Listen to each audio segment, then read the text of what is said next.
Good morning and welcome to Small Business Matters, where we discuss all things small business. We talk about the entrepreneurs that make this business grow and go.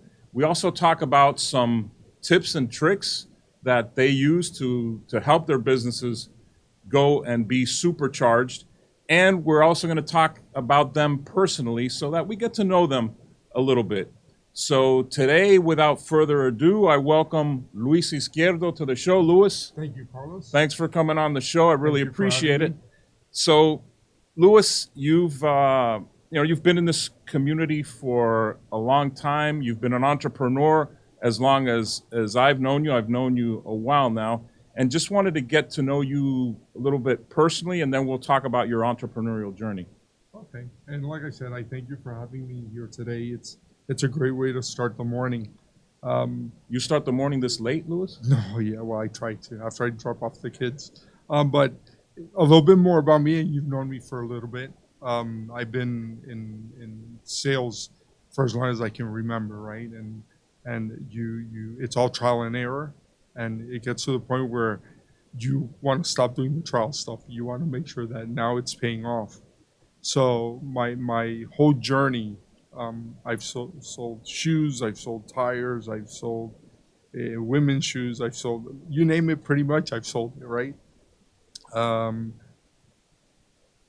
my journey has been a rough one, and you know that because of the fact that we've known each other a long time. But because of that journey, because of that hard work and hitting the wall and hitting the wall and nothing happening and really nothing flourishing, I've had to change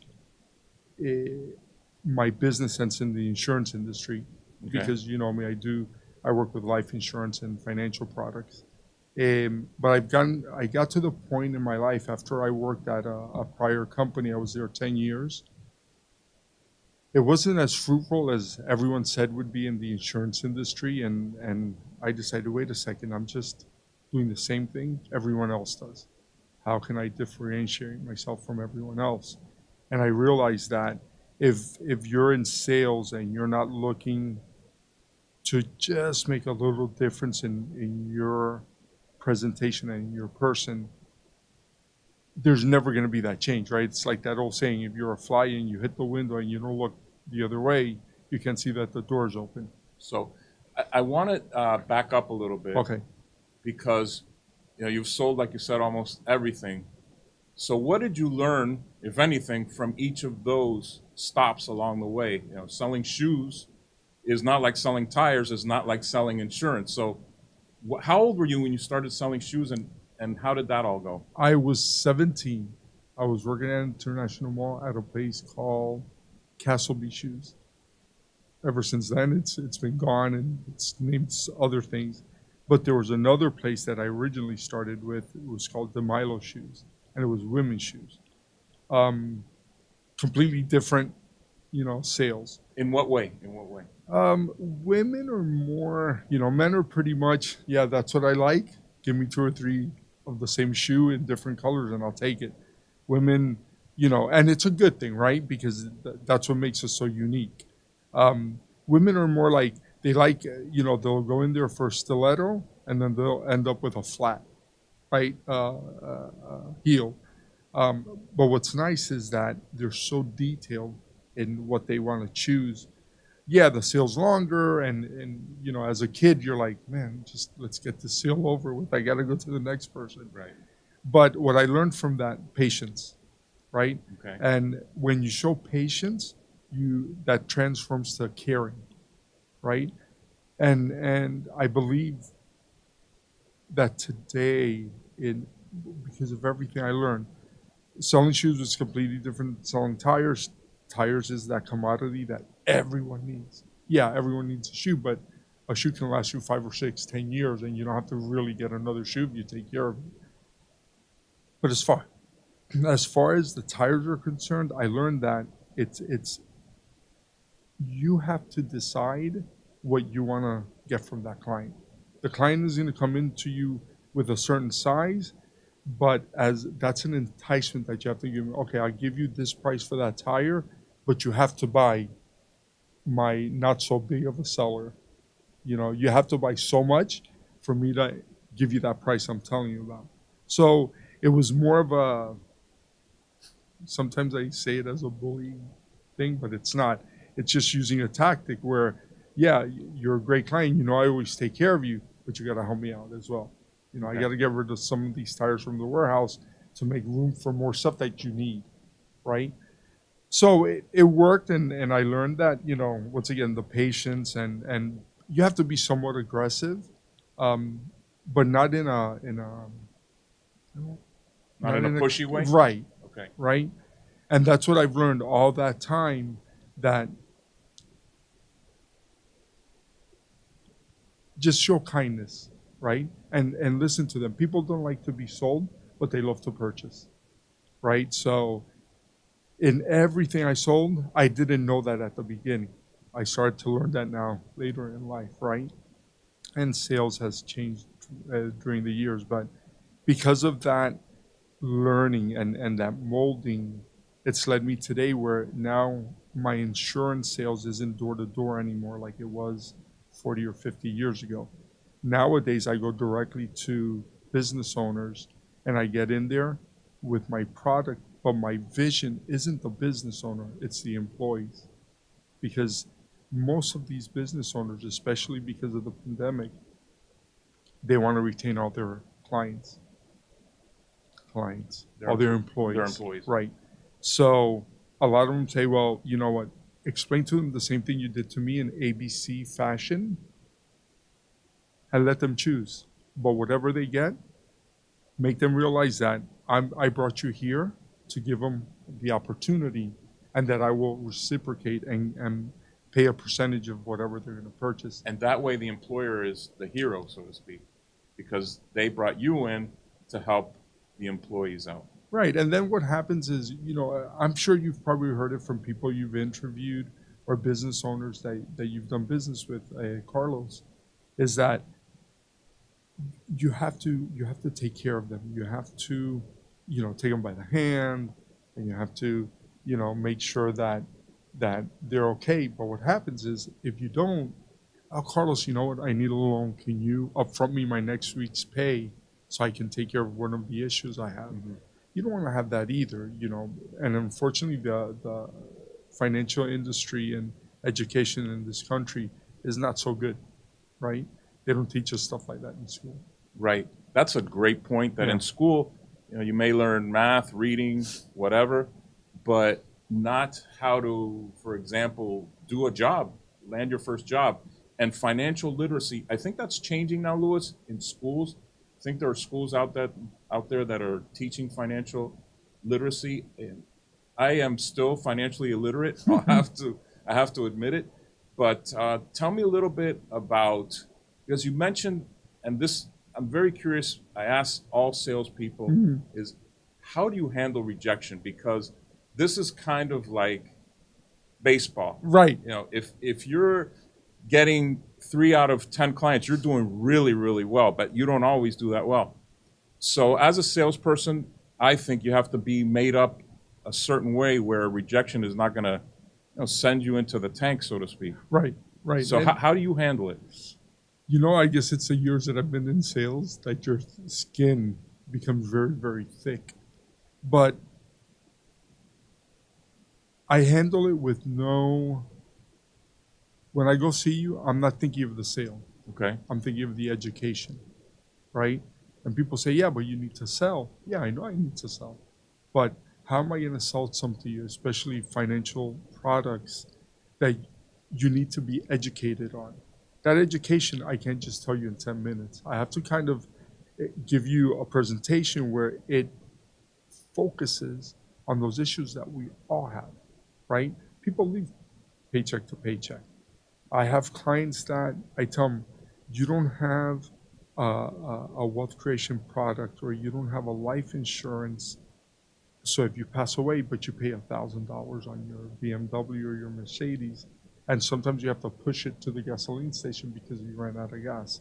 Does that make sense to you, right? And a lot of people are like, yeah, you know, especially business owners, right? Like, you're a business owner yourself, and you're so focused on your business to grow it. So really financial literacy is not something you really want to worry about personally.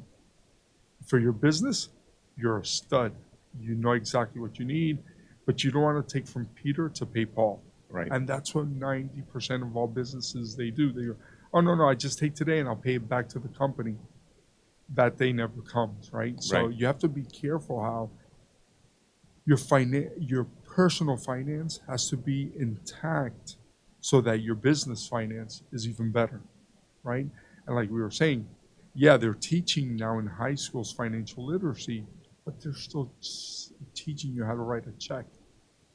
Who writes a check anymore? I was just going to say, who writes the check? Right? And yeah, there's companies that still have to write checks to pay things off, like, bigger businesses that they say we have to show Right. some sort of paperwork or paper trail. But I think to myself, why a check? Okay, I can understand that you want to teach them how to open up a bank account and how it means to make interest on your money, but you can't be teaching them about the stock market at 13, 15, 18 years old when what they need to know about, if I make $10, throw away 5 and spend 5. Right. That's where it begins. It's not, no, let's teach you interest rate and how the stock market works. Yeah, you can teach that maybe later on when they know personal finance, but you can't just right off the bat teach them how to write a check, which is obsolete. Teach them about stocks.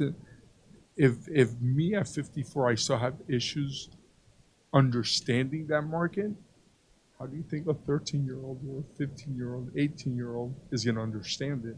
It's like you were saying, we have issues. I still have issues financially. Am I working on it and I'm on the right track now? Yes, but 54, right? From 54 to 18 is a huge gap, Sure. right? So at 18, if I learned it now, yeah, they might be smart and they'll understand it, but that still doesn't do anything for them if they don't know how to take care of their financial, personal stuff. What are people, when you go in to see, whether it's a business owner or an individual, what do you feel that they're most clueless about? That financial literacy, personal, right? Because So what are the things that they don't do that they should do? they don't put money away. They don't put away between 10 and 20% of their income because they figure that a lot of the bills they have, the company takes care of it. Again, steal from Peter to pay Paul.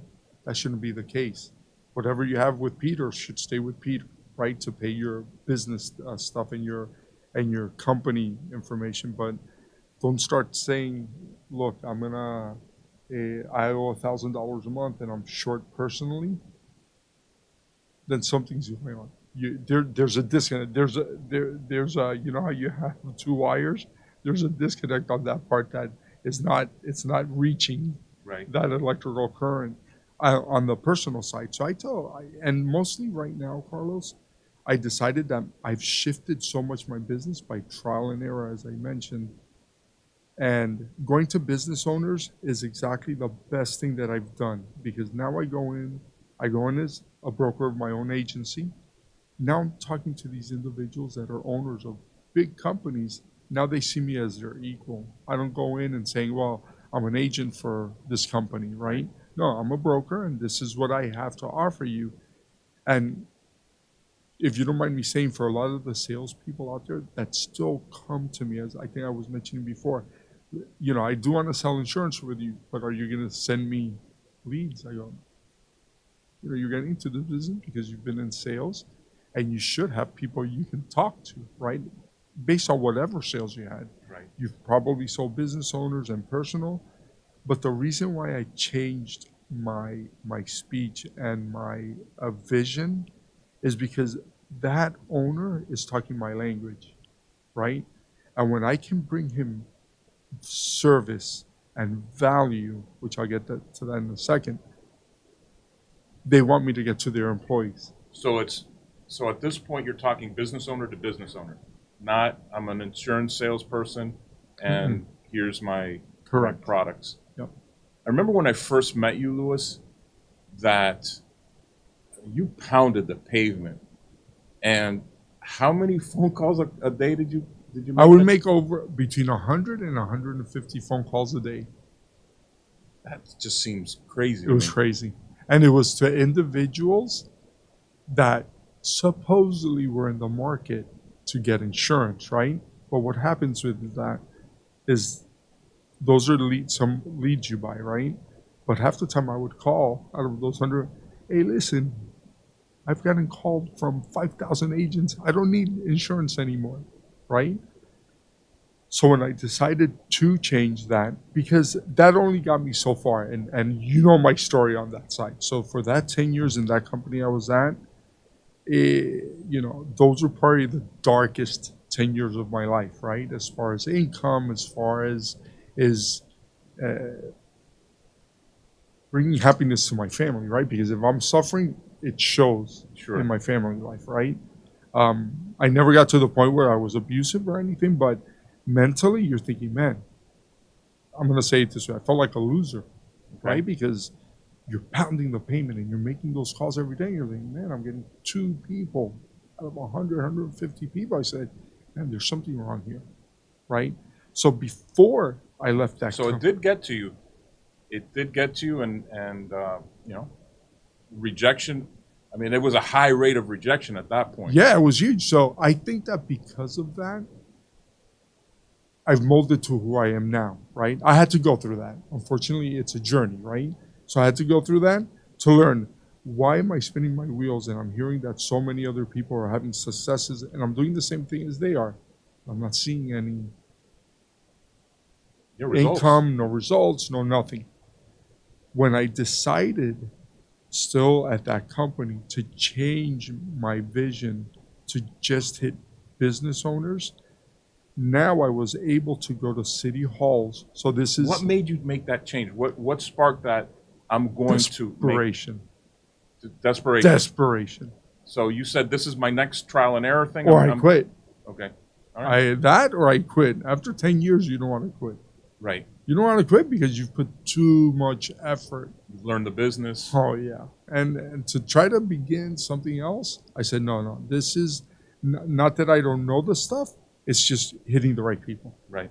And once I decided to, because out there's not very much lead-based companies that give you business leads. They'll give you all personal stuff. So and I learned this from someone from the other company I was with, that they said, this is what I'm doing. I said, oh my God, that's genius.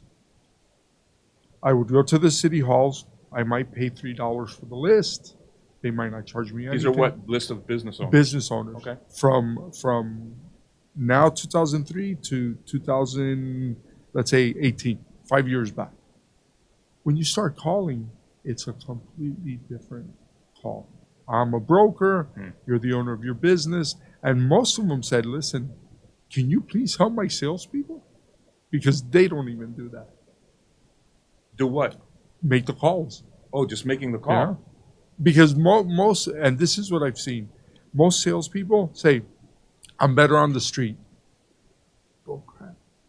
Either you make the call at the office, you're not going to make the knocking call when you're on the street because you're afraid of that. Listen, I went through it. So it was still cold calling. 100%. Yeah, it's 100%.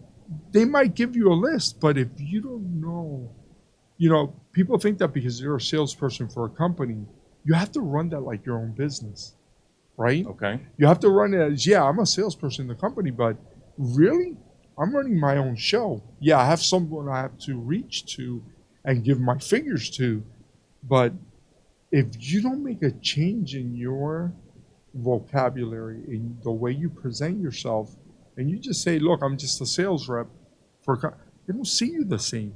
They think it's a solicited. No, listen, I go into non-solicited businesses all the time.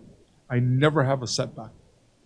Wow. Because they're like, man, it takes guts for you to see that sign and come in. I go, because I'm a broker of my own company. I need to present myself to the owner of this company so we can try to help each other with leads. So tell me how that works. Tell me your approach now when you go into a business. I'm glad you asked that question because hopefully people are hearing this and salespeople that are on the street. Very simple. I go in, I make the phone call. Carlos, I'm in the area. I just opened up my agency in the area. I would like to introduce myself to you so we can kind of make a relationship of what you do, and maybe I can have clients that I can send your way, right? Okay, so you're going in saying, I'm going to help you out. Okay. Right. So you'll say, yeah, Luis, come on in. Hey, I'd like to meet you. I don't have the time to go out, but thank you for calling because I don't have that time to tell my CFO or my office manager to make time to call other companies to try to bring in what we need. So, okay, no problem. Let me go in. We'll talk. I'm going to talk to you about my business, and I'm going to learn about your business. So before I go to see you, Carlos, let's say you're in the construction industry, right? I know that your product is not for me because you do big companies, right? But I'll find out I'll give you a perfect example. I have a client that they have a business of cleaning products, Okay. right? And that they're wholesalers. And I have a company that they have a cleaning company.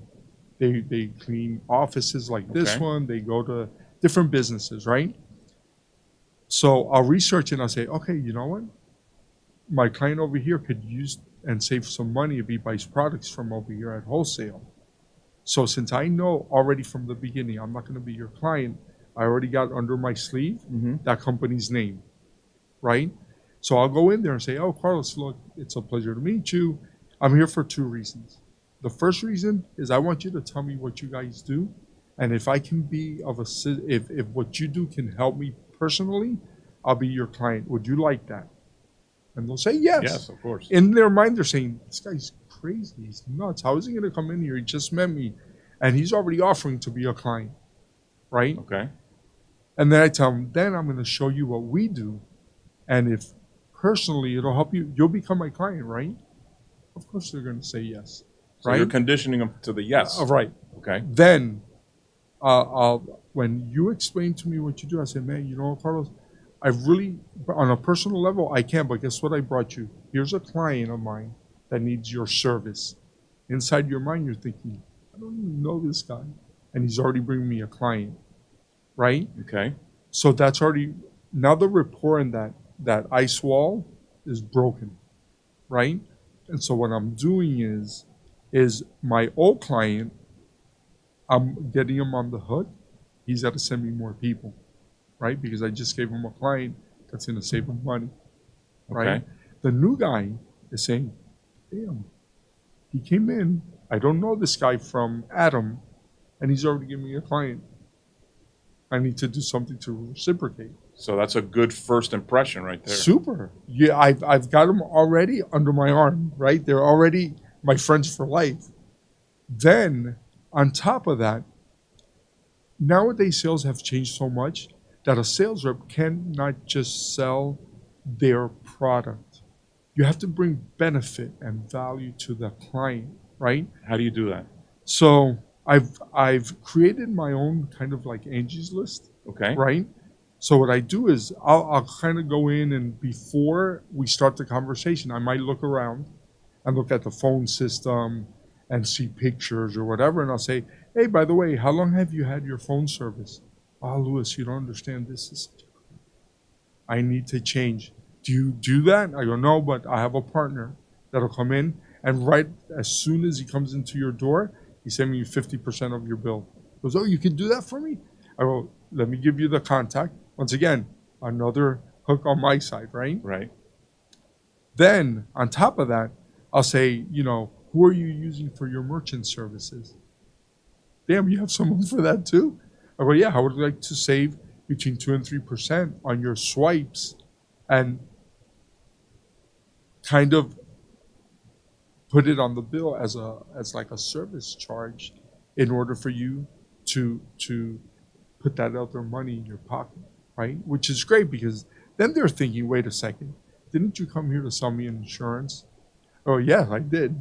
But don't you like the fact that I'm offering these other extra value-added services that now you feel more comfortable with me?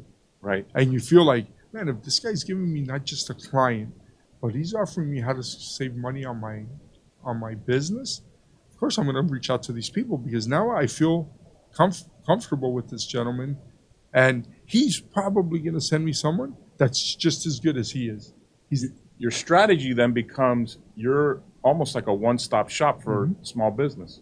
And I want that, right? So, I might go over there, Carlos, and you say, oh, look, Luis, right now, I have my own insurance. We'll take a look at that later on. And I don't care if I gave you my client, right? I want you to feel comfortable enough that I'm not pushy on you, right? One of the things that I know we've talked about, and now it's all over TV, all over everything, is ERC. What the heck is ERC, and how do you help people with that? Man, ERC, as soon as I got certified to do that, Carlos, it was the best thing ever. Excuse me. I got certified. What does ERC stand for? Employee Retention Credit. Okay. And it's mostly for all businesses that have been open between 2020 and 2021, and even before, but because the pandemic was 2020 and 2021, on top of the fact that they did get a PPP loan, right? Biden had come out with another program, which is the ERC, and that all it says is, okay, because we know you guys are still suffering, we're gonna give you more money now, right? And the money they give you from the ERC is like a grant, so you don't have to pay that money back. Wow! You don't have to put it on your taxes as income, right? Because it's granted to you.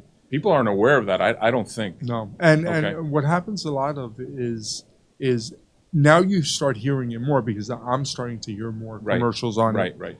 But you would think that the accountants that they have would at least bring it up, right? Say, look, did you hear about this credit?